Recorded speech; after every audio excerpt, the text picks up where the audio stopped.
Hallo, liebe Leute da draußen, ich bin's wieder, euer Dave. Und ich habe mir gedacht, Mensch, jetzt ist jetzt wieder die Weihnachtszeit, da kaufen sich bestimmt viele ihre Airbrush-Pistolen, da kriegen welche geschenkt und es ist immer so ein Ding, da hat man vielleicht auch mal ein bisschen mehr Zeit wieder. Und dann habe ich mir gedacht, ich hau mal wieder was für euch Anfänger raus, wenn ihr vor allem gerade frisch euer Airbrush-Gerät habt und ihr noch nicht wisst, was ihr damit so machen sollt. Ich blende das mal ein, hier so ein Tutorial für Freihandverbesserung mit Punktesätzen, eben so Dots oder Dagger Strokes, gerade Striche und sowas, wie man das besser macht, wie ihr das üben könnt. Das könnt ihr gerne machen. Macht das auch wirklich, wenn ihr Anfänger seid. Da werdet ihr schneller deutlich besser. Und ich habe mir gedacht, wir verbinden das Ganze jetzt noch mit einem Bild. Dann habt ihr da einfach noch ein bisschen mehr Spaß, ein bisschen was Cooleres. Könnt gleich mal was ausprobieren. Entschuldigung hier. Und dann passt das, glaube ich, gar nicht schlecht. Und dann würde ich sagen, schauen wir uns das Bild, was wir heute machen, einfach mal an. Unser Punkt ist geil und ich finde das eigentlich ziemlich cool, weil da könnt ihr lernen, wie man ganz kleine Punkte macht, ganz große Punkte macht. Ihr habt noch ein Bild und ich finde das spielerisch eigentlich ganz cool, um da einfach mal ein bisschen in das Ganze reinzukommen. Und ich habe mir gedacht, das schauen wir uns doch einfach mal gemeinsam am Airbrush-Tisch an. Ich mache das natürlich mit euch einmal, damit ihr das seht und damit ihr da besser zurechtkommt, wie man das macht und wie ich mir das vorstelle. Und dann können wir da ein bisschen Praxissachen üben und ein bisschen Punkte üben. Und dann habe ich mir gedacht, ich hau vielleicht noch ein zweites Video raus, wo wir das ähnlich machen, bloß mit Strichen. Und dann haben wir da zwei Sachen, wo ihr dann eben nochmal Punkte und Striche üben könnt. Und das sind dann schon, ja, im Endeffekt ist Airbrush nichts anderes außer Punkte, Striche und Farbverläufe, wenn man es mal wirklich grob runterbricht. Und wenn man die Sachen halt gut beherrscht, die Grundtechniken, da kann man halt auch viel besser nachher die Sachen umsetzen. Deswegen nehmt das ruhig ernst, macht das ruhig gerne mit. Ja, das wird euch auf jeden Fall helfen, dass ihr da besser und schneller vorankommt, damit ihr besser das Airbrush-Gerät beherrscht und da einen besseren Skill einfach kriegt. Und dann würde ich nämlich sagen, ab zum Maltisch. So, habe ich natürlich noch völlig vergessen zu erwähnen, da flitzen wir schon zum Maltisch und ich habe euch ja gar nicht gesagt, gleich hier im Anfangsvideo, das mache ich lieber jetzt noch vorab, bevor ich es nachher im Video mache und ihr euch denkt, so, hä, wo kriegt ihr das Bild her? Wo kriegt ihr das Bild her? In der Infobox sind die Bilder drin. Alle Bilder von allen Videos, ich habe wirklich von allen meinen Videos. Immer das Endbild ist immer als Referenzbild immer angegeben. Ihr könnt das überall runterladen, sogar nur bei den Zeitraffer-Sachen ist das sogar auch mit drin. Wenn euch das wirklich so interessiert, könnt ihr euch das wirklich, das sind auch High-Quality-Bilder, also nicht nur so 300x100, sondern Full HD etc. Also könnt ihr euch gerne runterladen, anschauen, wenn euch das generell hilft. Und bei den anderen ganzen Videos sind das auch alles dabei. Jedes Tutorial-Video hier, alle Referenzbilder sind in der Infobox. Einfach nur runterladen.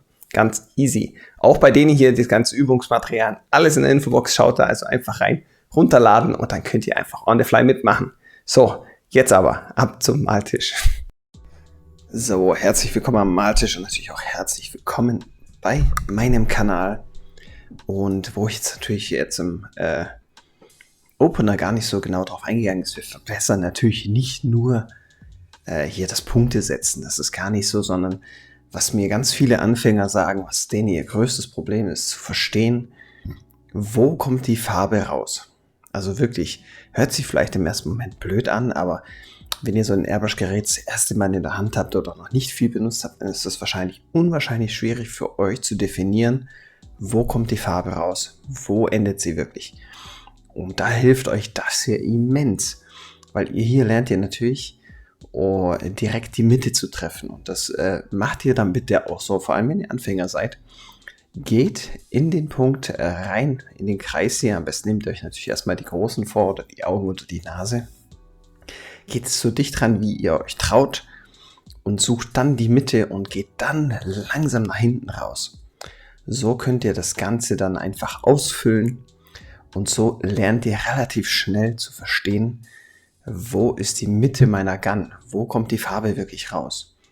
Und das ist eigentlich auch ein sehr wichtiger Teil, nicht nur dieses Punkte machen oder diesen Farbverlauf zu kreieren, sondern auch wirklich dieses Gefühl dafür zu bekommen, wo setze ich den Punkt, wo kommt die Farbe wirklich an. Das ist nämlich am Anfang gar nicht so einfach, das ist schon eine Riesenhürde für viele.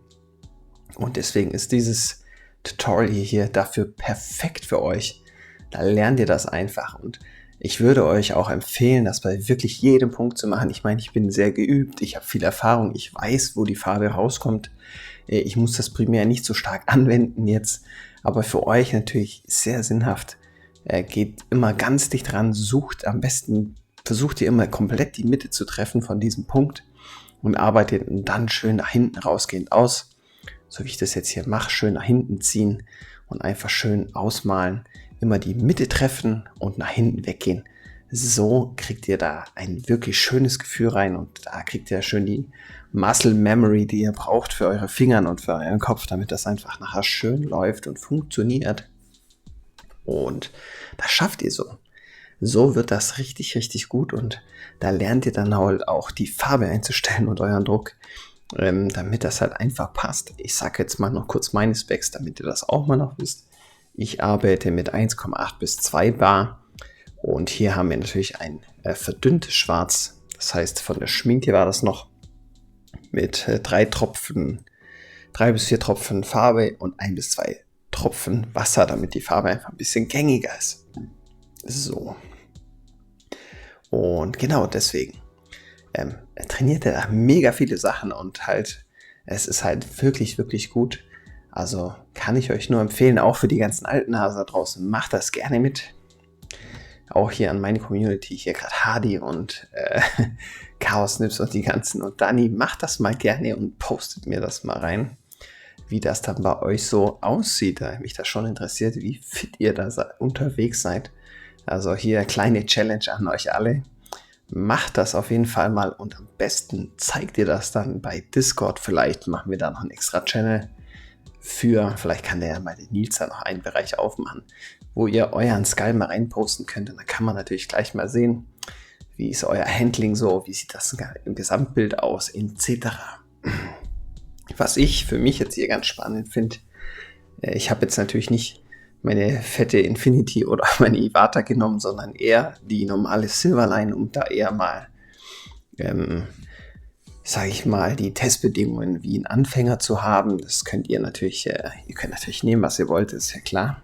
Aber ich wollte einfach gucken, ob das auch, also es geht, mit der Silverline geht sowieso mega viel, mit der kann man sehr detailliert arbeiten, aber ich wollte es einfach ein bisschen selber wissen, ob das gut umsetzbar ist, was ich da kreiert habe und ja, das ist sehr gut, was mir jetzt gleich persönlich auffällt an meiner eigenen Gun, weil die Silverlines, ich habe ja 2 Stück und die eine ist jetzt nicht ganz so gepflegt hier, was halt nicht gepflegt, also sauber mache ich sie immer, aber da gucke ich nicht so oft die Nadeln und Düsen an.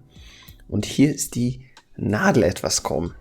Und das macht sich eben dadurch bemerkbar, dass ich natürlich weiß, wo die Farbe ankommt, weil ich das natürlich schon lange mache und dafür ein richtig gutes Gefühl habe.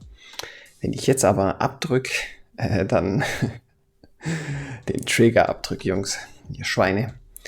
Und dann kommt die Farbe nicht exakt daraus, wo ich sie haben will, sondern so leicht versetzt. Das kann ein richtig Fuchswild machen. Das war jetzt hier noch der Fall. Ist für mich natürlich ein gutes Indiz, um abzuchecken oder zu wissen, dass ich die Gun auf jeden Fall mal wieder schärfe oder beziehungsweise richte. Und da kann ich euch auch nur ein Tool empfehlen. Das ist der Sharpen Air. Das Ding kostet, glaube ich, 50 €.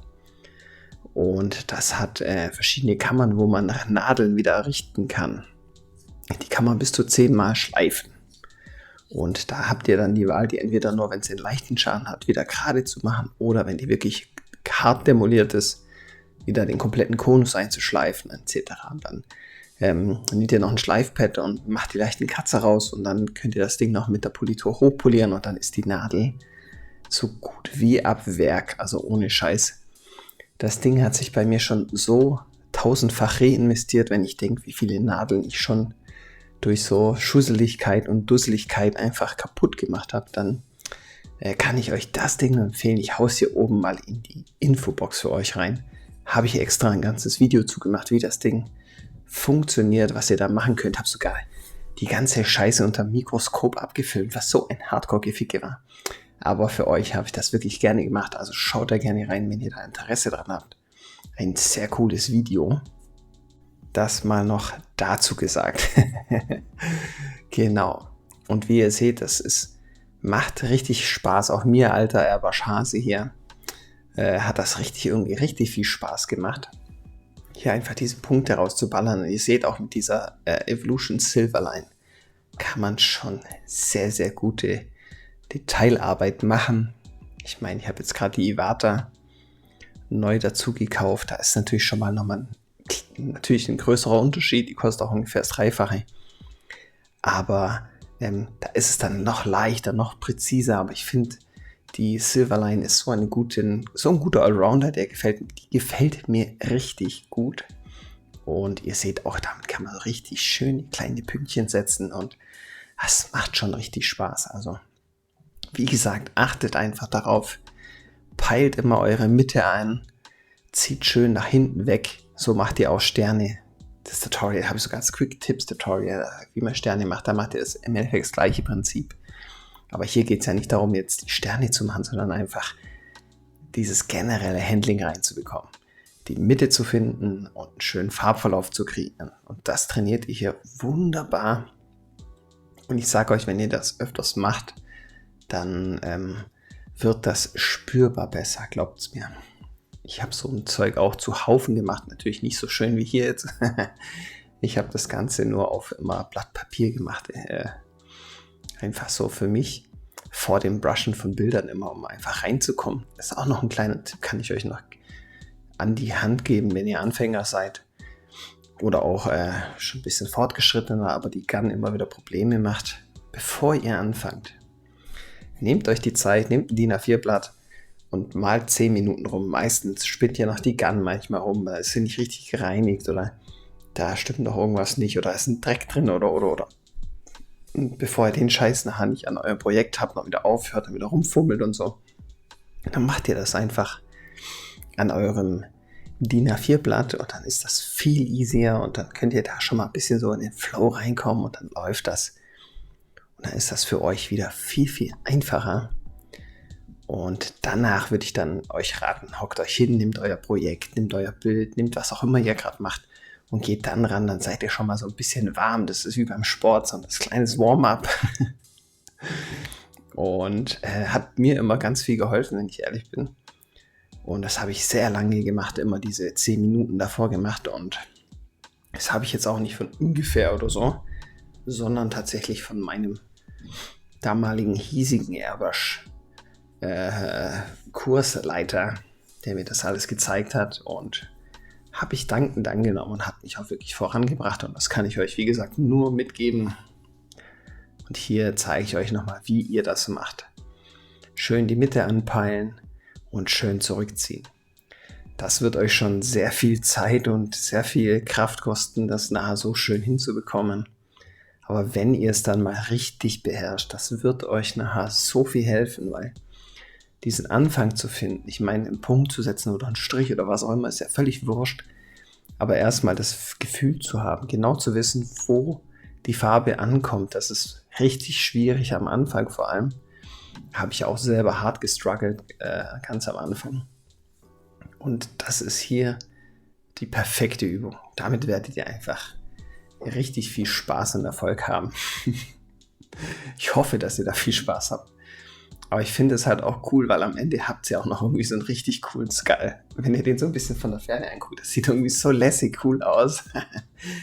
Finde ich irgendwie richtig, richtig spaßig. Also, wie gesagt, macht den Skull gerne und zeigt den auch gerne bei Discord. Ich hau dann meinen hier auch mal noch rein als kleine Referenz, wenn es euch interessiert. Und wie gesagt, die Schablone hier, Schablone sage ich schon, dieses, ist keine Schablone, hier. Unser Hirnkrütze, ich glaube, das 5. Bier heute war schlecht. Nein, aber unsere Vorlage hier, die ist einfach in der Infobox drin, könnt ihr runterladen. Wie gesagt, einmal in groß, schön auf DIN A4 abgestimmt, sodass ihr es einfach ausdrucken könnt und dann passt das. Ich habe jetzt ja auch den großen Skull genommen und dann einmal echt nochmal, wer wirklich die Herausforderung sucht und richtig krank ist, habe ich das Ding nochmal in der deutlich kleineren Version, wo man da halt wirklich dann noch viel, viel mehr drauf eingehen muss auf die Kontrolle der Airbrush. Aber wenn ihr natürlich das hier mal mehrfach probiert habt oder so oder euch das zutraut, dann könnt ihr natürlich auch gerne mal an das etwas schärfere Bild ran. Sage ich schon schärfere. schwierigere Bild ran. Ja, wenn ich hier so weiter lall, dann kann ich das nicht mehr hochladen. Nein, aber wenn das etwas schwierigere Bild, könnt ihr euch natürlich gerne ranwagen. Ist aber natürlich dann, glaube ich, schon teilweise richtig hardcore mit den Mini-Punkten. Aber wie gesagt, mir hat das jetzt hier schon wieder so viel Spaß gemacht eigentlich.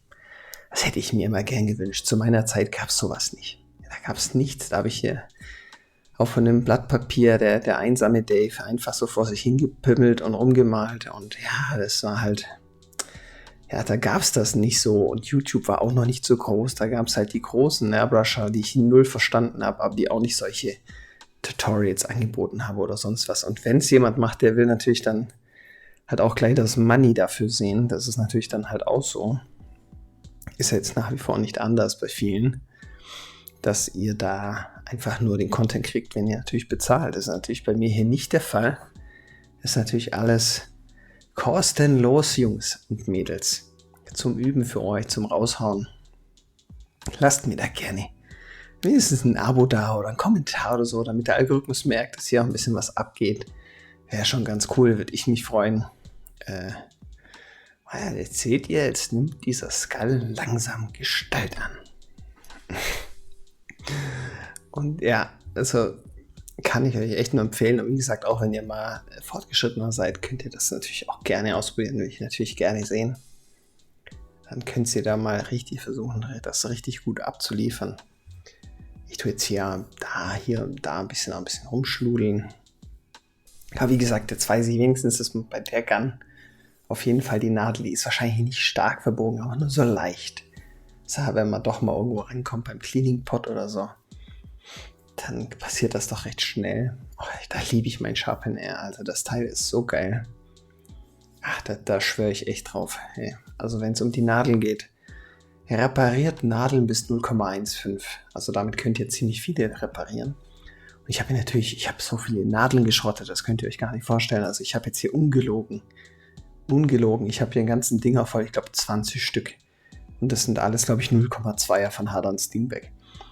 Die sind da drinnen, also ich habe sie kaputt gemacht und dann, scheiße. Ja gut, dann kaufst du halt eine neue. Dann, wieder gebrushed.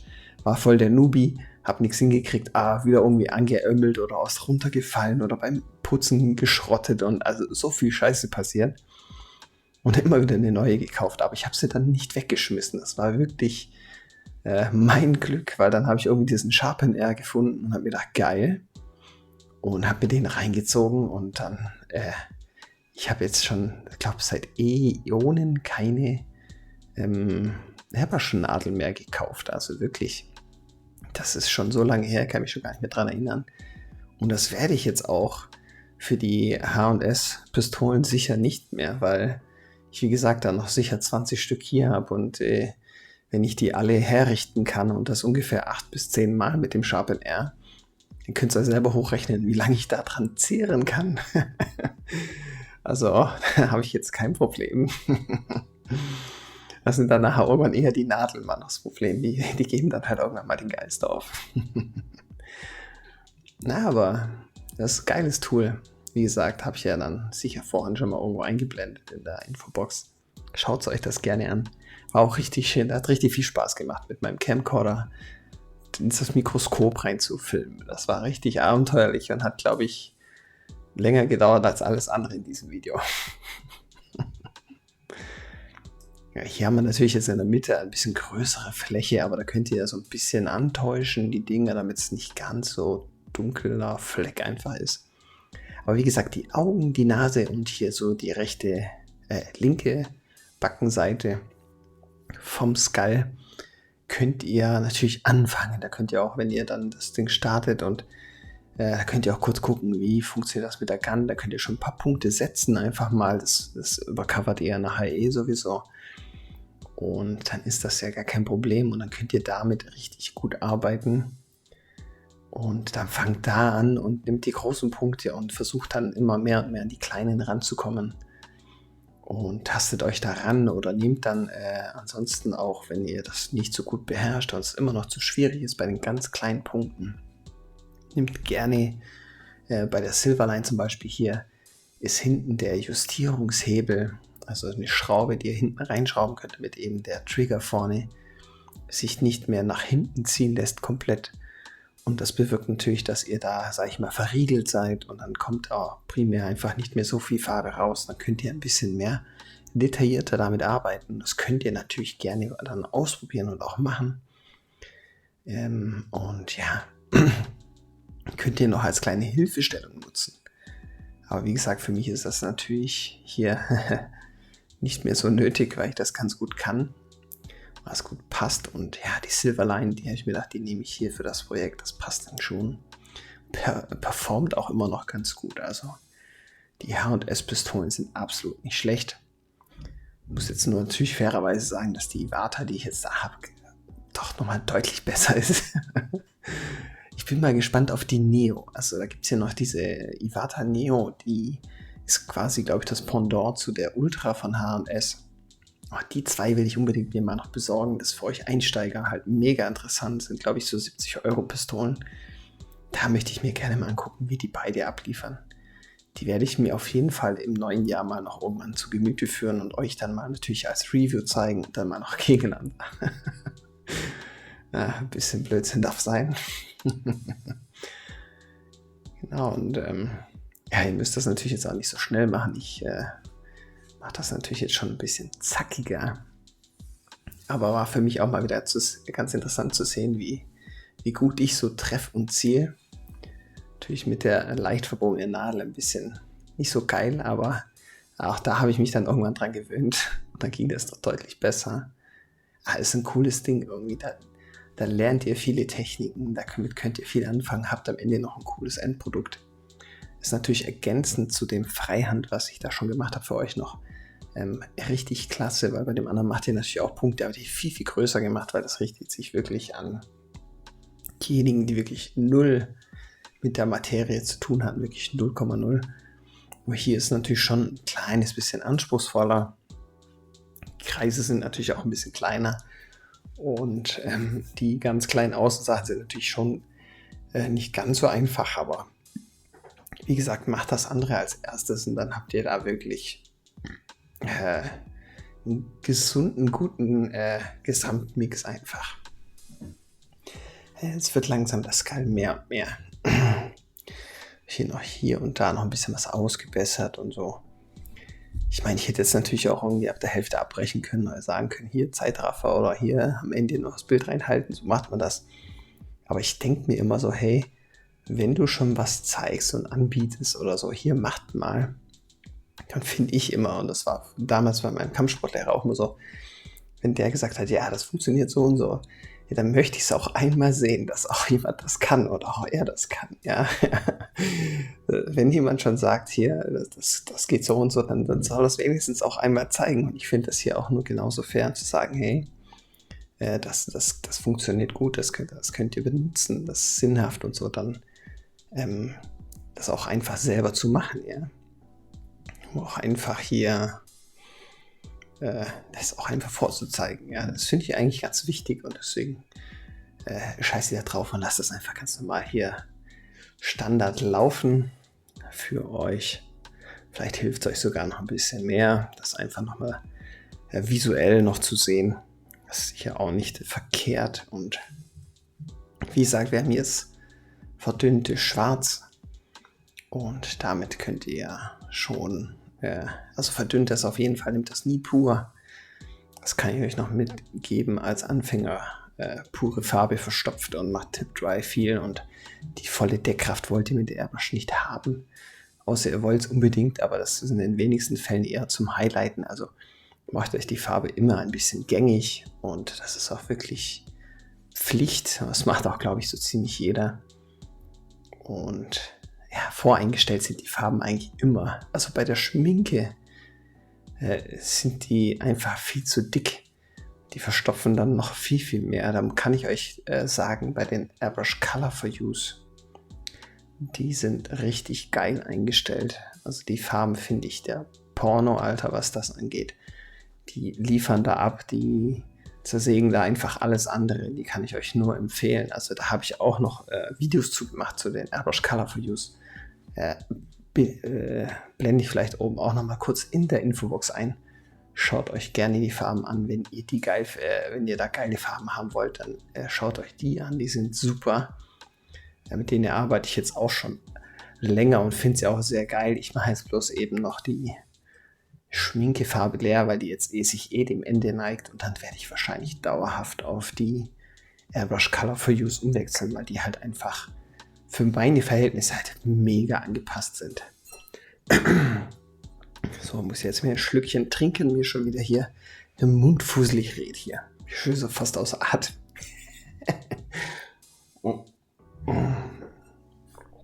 Herrlich. Dann mache ich natürlich ein bisschen die Staffelei runter, damit ich nicht so weit über Kopf arbeiten muss. Und oben kommen natürlich die ganzen ganz kleinen Sachen. Das ist natürlich ziemlich schwierig, aber wie gesagt, probiert es gerne aus. Nimmt ansonsten hinten den Farbmengenbegrenzer, wie man hier auf gut Deutsch sagt, und schraubt den ein bisschen rein, damit ihr da gar nicht so Gefahr lauft, auf einen Satz so einen riesen Fletcher zu produzieren. Und haut das dann raus. Und wie gesagt, ich finde das schon ziemlich cool.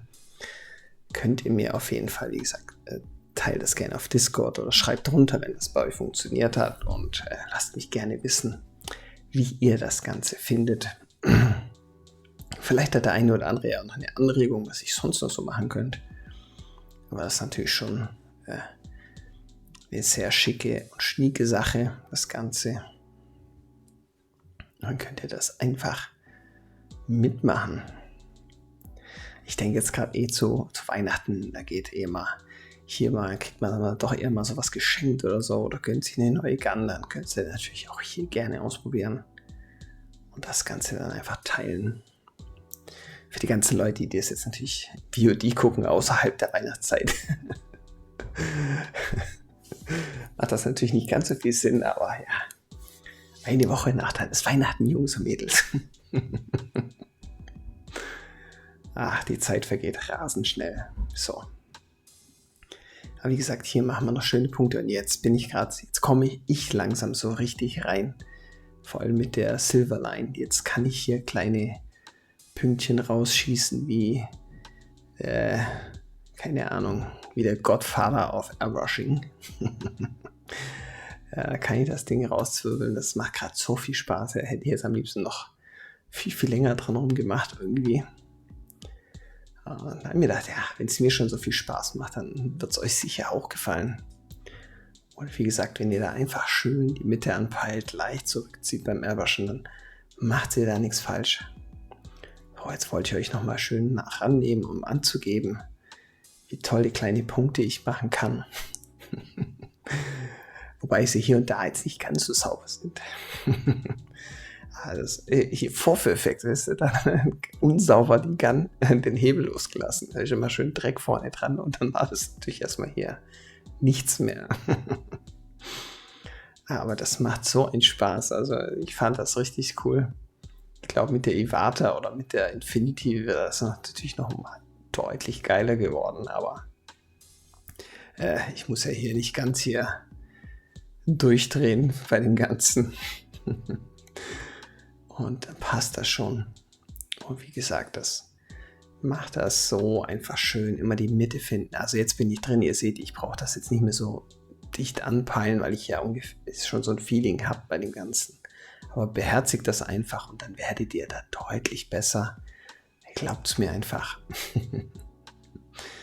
Und genau. So macht ihr das Ganze einfach durch und durch. Und dann werdet ihr besser. Wir schauen uns natürlich jetzt nachher noch kurz einmal den Skull zum Ende an, damit ihr seht, wie das aussehen kann. Ist natürlich auch nicht schlimm, wenn das jetzt nicht nachher so gleich bei euch klappt. Ich meine, es ist für euch Anfänger. Macht euch da keinen Kopf. Ist ja kein Meister vom Himmel gefallen. Und schaut es euch mal an, das sieht doch schon irgendwie richtig cool aus, oder? Das kann man lassen. Das ist doch eine nice Sache. Also viel Spaß mit dem Tutorial. Ich hoffe, ihr habt da so eine Freude wie ich. Und dann viel Spaß damit in meinen weiteren Videos. Reingehauen.